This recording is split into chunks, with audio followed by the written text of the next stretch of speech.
Center. Hi there, I'm Chris Berman. We got a lot of games to cover, so let's get to it. In our first game this week, we had the Steelers very confidently win by 16. The Browns lost this one, but will stay at number 3 in the AFC North.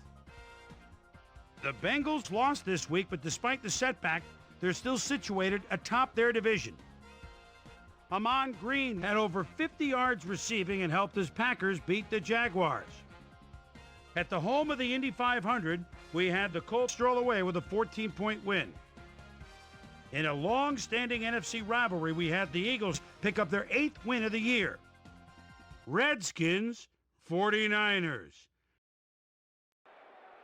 Curtis Conway emerged as a real weapon as he pulled one in here. The Redskins win this one by the final score of 30-24.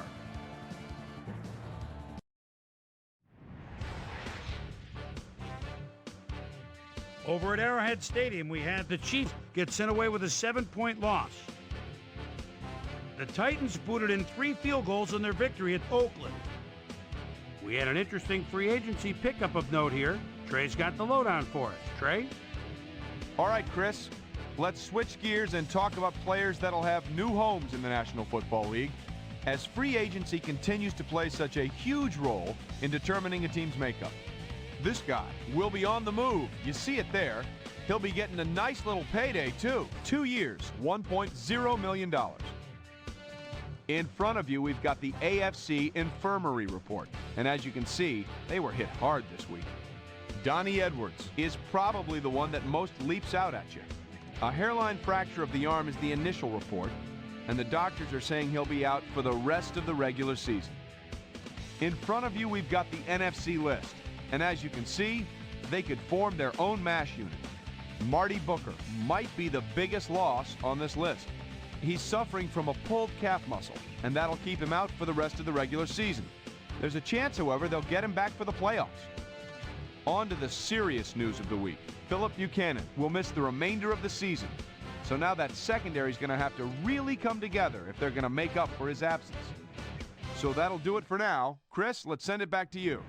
The Seahawks won in impressive fashion on the road and will now head home to meet the Cardinals.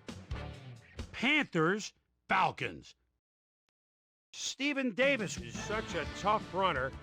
Split in the backfield at the 35-yard line, and look at him stiff-arm that defender, and it opens up the hole for a touchdown. The Panthers go on to win this by the final score of 47-36.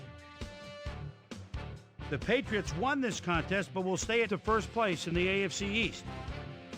The Cardinals drop yet another game and are really struggling on and off the field. David Carr took to the air for over 300 yards and helped his Texans beat the Bears. By the warm waters of Tampa Bay, we had the Buccaneers drop this one by 17. And last but not least, we had the Vikings come away victorious. All right, Chris, thanks.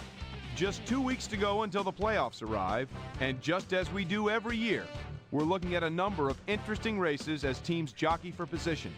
We'll start it out in the AFC. Meanwhile, let's take a look at how things stand over in the NFC. So that's how we stand to this point. Still lots of jockeying left to go as we get this thing sorted out for January. And that'll do it from here. Chris, let's send it back over to you. So with just 2 weeks to go now, still plenty to be decided before January rolls around.